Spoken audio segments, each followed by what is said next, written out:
ठरलं तर मग या मालिकेच्या 6 ऑक्टोबरच्या भागामध्ये आता कुसुम रिक्षेवाल्याला सांगत असते, ओ दादा जरा लवकर चला ना, माझी बहीण तिकडे खूप अडचणीत आहे, हॉस्पिटलमध्ये आहे, असं म्हणत ती आता रिक्षावाल्याला घाई करायला सांगत असल्यामुळे रिक्षावाला पटापट रिक्षा चालवत असताना त्याच्यासमोर प्रतिमा येते. प्रतिमाला धक्का लागतो आणि ती खाली पडते. लगेचच रिक्षावाला आणि कुसुम दोघंजणं खाली उतरतात. दोघं खाली उतरल्यावरती प्रतिमा तिकडे पडलेली असते. मग सगळा मॉब जमा होतो आणि त्या रिक्षावाल्याला आरडाओरडा करत, काय रे तुझं लक्ष नाही का, तुझी इतकी घाई, त्या बाईला किती लागलंय. त्याच्यावरती आता सगळेजण तुटून पडतात. मग प्रतिमा तिकडे येते आणि म्हणते, नाही नाही दादा, त्यांची काहीच चुकी नाही आहे, तुम्ही त्यांना काही बोलू नका, खरंच त्यांनी काही नाही केलं, माझंच लक्ष नव्हतं, मी मध्ये आलं, असं ॲक्शन करून सांगते. मग आता तिथला सगळा मॉब निघून जातो. मॉब निघून गेल्यावरती कुसुम म्हणते, ताई खरंच तुम्हाला लागलं तर नाही ना. याच्यावर प्रतिमा म्हणते, नाही फार काही नाही. कुसुम तिचा हात बघते, पाहते तर तिच्या हाताला लागलेलं असतं. कुसुम म्हणते, नाही कसं, अहो ताई तुमच्या हाताला लागलंय, एकतर आधीच माझी मनस्थिती ठीक नाही आहे आणि त्यात तुमच्या हे हाताला लागलेलं असंच ठेवून मी गेले ना तर मला वाईट वाटेल, मी हॉस्पिटलमध्येच चाललेली आहे, चला तुम्ही माझ्यासोबत हॉस्पिटलमध्ये चला. प्रतिमा म्हणते, अहो नको, एवढं काही नाही आहे, मी घरी जाते. याच्यावरती कुसुम ऐकायला तयार नसते. म्हणते, मी तुमच्या हात जोडते, खरंच माझ्या बहिणीची तब्येत ठीक नाही आहे आणि त्यात तुम्हाला मी असं नाही हो सोडून जाऊ शकत, प्लीज चला ना माझ्यासोबत, असं म्हणत कुसुम प्रतिमाला रिक्वेस्ट करते. मग प्रतिमा ताबडतोब रिक्षेमध्ये बसते. दोघीजणी आता हॉस्पिटलच्या दिशेने निघालेल्या असतात. प्रतिमाला कुसुमने मजबूर केलेलं असतं. दोघीजणी रिक्षात बसल्यावरती कुसुम सायलीबद्दल प्रतिमाला सांगायला लागते आणि म्हणते, माझी बहीण, माझ्या बहिणीवरती चाकूने वार झाला आहे, तिचा खूप ब्लड लॉस झाला आहे हो, तिच्यासाठी मला हॉस्पिटलमध्ये लवकर पोचायचं आहे आणि तुमचीसुद्धा मलमपट्टी होऊन जाईल, असं म्हणत कुसुम प्रतिमाला सगळा घडलेला प्रकार सांगते. तोपर्यंत नर्स आता इकडे सायलीच्या रूममध्ये येते आणि पाहते तर काय, सायलीचं BP शूटआउट झालेलं असतं, तिचे पल्स रेट वाढलेले असतात. मग धावत पळत डॉक्टरांना हे सांगण्यासाठी ती निघते. इकडे कुसुम सांगत असते, माझी न म्हणजे रक्ताची नसली तरी जीवाची बहीण आहे ती आणि तिला न लवकरात लवकर बरं वाटायला पाहिजे. देव पण कसा अन्याय करतो तिच्यासोबत, खूप तिचं ब्लड लॉस झाल्यामुळे तिचा जीव धोक्यात आहे, असं म्हणत कुसुम रडायला लागते. इकडे आता कुसुमला रडताना बघून आणि कुसुमच्या बहिणीला काहीतरी आजार आहे आणि तिच्यावरती उपचार चाललेत हे समजल्यावरती प्रतिमा सांगते, हे बघ देव असतो, देव काहीही होऊ देणार नाही तुझ्या बहिणीला, असं ॲक्शन करूनच ती कुसुमला सांगते. आणि आता प्रतिमा हात जोडून सायलीसाठी प्रार्थना करायला लागते की या सायलीला किंवा या बाईंच्या बहिणीला लवकरात लवकर बरं वाटू दे म्हणून.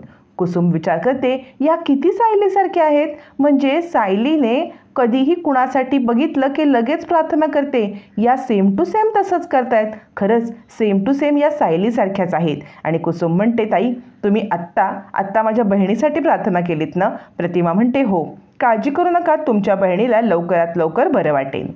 तोपर्यंत हॉस्पिटलमध्ये आता सगळेच जण खूप पॅनिक असताना अर्जुन एकदम घाबराघुबरा होऊन रिसेप्शनच्या इथे येतो आणि म्हणतो, डॉक्टर कुठे आहेत, तुमचे डॉक्टर कुठे आहेत, मला आत्ताच्या आत्ता डॉक्टरांना भेटायचं आहे, काय चाललं आहे तुमचा गलथानपणा, कधीपासून ब्लड ग्रुप शोधताय, मला आत्ताच्या आत्ता इथून डिस्चार्ज पाहिजे, मी इथून माझ्या बायकोला घेऊन जाणार आहे आणि तिला वेगळी बेस्टमधली बेस्ट ट्रीटमेंट देणार आहे, माझा तुमच्या हॉस्पिटलमध्ये विश्वास नाही आहे, बोलवा डॉक्टरांना, बोलवा तुमच्या. अर्जुनचा हा आरडाओरडा ऐकून तिकडे आता चैतन्य, प्रताप, रविराज सगळेच जण येतात आणि अर्जुन शांत हो, तू खूप पॅनिक होतोयस आणि चुकीचा रिॲक्ट होतोयस, असं त्याला समजवत असतात. इकडे ती रिसेप्शनिस्ट मात्र घाबरून जाते. अर्जुन म्हणतो, काय चांगलं चाललं इथे, सायलीवरती ट्रीटमेंट चालू आहे असं म्हणतात, गेले कित्येक तास रक्त मिळत नाही आहे, काय करायचं आहे आपण. चैतन्य म्हणतो, अरे हो, रक्ताचा प्रॉब्लेम हा हॉस्पिटलचा नाही आहे. अर्जुन म्हणतो, मी यांच्यावरती केस करेन, माझ्या बायकोला ते ट्रीटमेंट करत नाही आहेत आणि सोडा इथून माझ्या बायकोला, द्या डिस्चार्ज, मी डिस्चार्ज मागतोय, मी तिला दुसऱ्या हॉस्पिटलमध्ये घेऊन जाईन. चैतन्य म्हणतो, अर्जुन ऐक ना, दुसऱ्या कोणत्याही हॉस्पिटलमध्ये जर आपल्याला ब्लड ग्रुप मिळाला असता तर आपण मागवला नसता का, पण दुसऱ्या कोणत्याही हॉस्पिटलमध्ये ब्लड नाही आहे, तू शांत हो. प्रताप म्हणतो, अर्जुन तू चुकीचा रिॲक्ट करतोयस आणि तो रिसेप्शनिस्टची माफी मागतो आणि म्हणतो, तो जरासा पॅनिक झालाय. मग अश्विन येतो. अश्विन म्हणतो, दादा काय चाललंय तुझं, सायली वहिनीवरती बेस्ट उपचार चाललेत आणि बँगलोरच्या एका ब्लड बँकेमधून आपल्याला ब्लड मिळालेलं आहे, फक्त 3 तासामध्ये ते ब्लड येईल. अर्जुन म्हणतो 3 तास? अरे पण तुला कळतंय का आपल्याकडे इतका वेळ आहे का इतका वेळ? आपण सायलीसाठी 3 तास थांबू शकतोय का? याच्यावरती अश्विन म्हणतो हे बघ आपल्याकडे दुसरा पर्याय नाही आहे, इथे कुठेही ओ निगेटिव्ह ब्लड अवेलेबल नाही. आम्ही सगळीकडे चौकशी केली, फक्त एकच बँगलोरला आपल्याला ओ निगेटिव्ह ब्लड ग्रुप मिळतोय. तर आपण त्याची वाट पाहण्याशिवाय पर्याय नाही आणि सायली वहिनी कुठेही जाणार नाही, तिची ट्रीटमेंट इथेच होणार.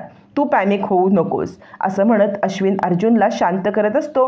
सगळेच जण अर्जुनला शांत करत असतात, पण अर्जुनला प्रेमाच्या पुढे काहीही दिसत नसतं. त्याला फक्त सायली शुद्धीवरती येऊन एकदा डोळे भरून पाहायची असते. अश्विन त्याला शांत करतो. इथेच ट्रीटमेंट होणार, तू काळजी करू नकोस, सायली वहिनी बरी होणार असं त्याला समजवून 10 वेळा सांगत असतो. पण अर्जुनला काहीच समजत नसतं किंवा त्याला समजून घ्यायचंच नसतं. मग रविराज मात्र अर्जुनच्या खांद्यावरती हात ठेवतात, त्याला आधार देतात. सगळं काही ठीक होईल असं समजून सांगतात. अर्जुन थोडाफार शांत होतो. तोपर्यंत इकडे आता नागराज सांगत असतो, काय करायचं कळतच नाही, लवकर तुझा माणूस खबर पण देत नाही सायली एकदाची खपली म्हणून. काय चाललंय त्याचं? लवकरात लवकर आपल्याला खबर देऊन मोकळा झाला असता म्हणजे आपण निवांत ना. तितक्यात नागराजला सुमनचा कॉल येतो. सुमनचा कॉल आल्यावरती ती सांगते, अहो तुम्हाला कळलं का, सायलीला कुणीतरी चाकूने वार केलाय, तिची तब्येत खूप क्रिटिकल आहे. नागराज म्हणतो, अजून काही समजलं का? म्हणजे नागराजला सायली गेली हे ऐकायचं असतं. सुमन म्हणते, नाही हो, फक्त तब्येत क्रिटिकल आहे एवढंच कळलं, मला खूप टेन्शन आलंय. फोन ठेवल्यावरती तिघेजण हसायला लागतात आणि तब्येत क्रिटिकल काय, थोड्याच वेळात ती खपली असाच फोन येईल असं म्हणत तिघंजण आता दात काढून हसत सायली मेली या खबरची वाट पाहत असतानाच नागराज म्हणतो, चला राकेश निघायचंय की नाही? राकेश म्हणतो, कुठे? नागराज म्हणतो, हॉस्पिटलला जायला पाहिजे ना. याच्यावरती महिपती म्हणतो, का रे तुला काय इथंच राहायचंय का घर जावई बनून? हां म्हणजे तू लाख विचार करशील रे की मी घर जावई बनून इथे राहीन, पण मी तुला थारा द्यायला पाहिजे ना, चला निघा असं म्हणत महिपती राकेशला तिकडून हकलवून लावतो. इकडे आता कुसुम प्रतिमाला घेऊन येते. रविराजांना काहीतरी संकेत मिळतात आणि ते इकडे तिकडे पाहायला लागतात, पण त्यांना कुणीच दिसत नाही. पण रविराजांना आपल्यासोबत काहीतरी वेगळं घडतंय, कुणीतरी असं आहे ज्याची आपण आतुरतेने वाट पाहतोय असं सारखं सारखं राहून वाटत असतं. ते इकडे तिकडे पाहतात, पण अर्जुन मात्र आता सायलीला 3 तासामध्ये ब्लड ग्रुप मिळेपर्यंत सायलीची तब्येत स्टेबल राहू दे अशी प्रार्थना करत असतो. डॉक्टर म्हणतात, मिस्टर अर्जुन तुमचं पॅनिक होणं एकदम स्वाभाविक आहे, पण काळजी करू नका, बँगलोरवरून तुमच्या बायकोचा ब्लड ग्रुपचं रक्त निघालेलं आहे, तुम्ही काळजी करू नका, लवकरात लवकर रक्त आलं की तुमची बायको बरी होईल. हा सगळा इकडे प्रकार चालू असताना ते सगळे पाठमोरे असतात आणि त्याच वेळेला प्रतिमा आणि कुसुम रिसेप्शनिस्टकडे येतात. आणि आता कुसुम विचारते, सायली सुभेदार? रिसेप्शनिस्ट सांगते, ते बघा तिकडे सगळा गलका बसलाय ना, ते सगळेच जण तिच्यासाठी आलेले आहेत. मग कुसुम मागे वळून बघते आणि त्या दिशेने जाणार त्याआधी ती सांगते, या बाईंच्या हाताला लागलंय, जरा कोणत्या तरी नर्सला यांना ड्रेसिंग करायला सांगाल का? मग रिसेप्शनिस्ट प्रतिमाला काही नर्सच्या ताब्यात देते. प्रतिमा आता नर्सच्या मागे जाते. तोपर्यंत कुसुम आता इकडे सुभेदार फॅमिलीला भेटायला येते.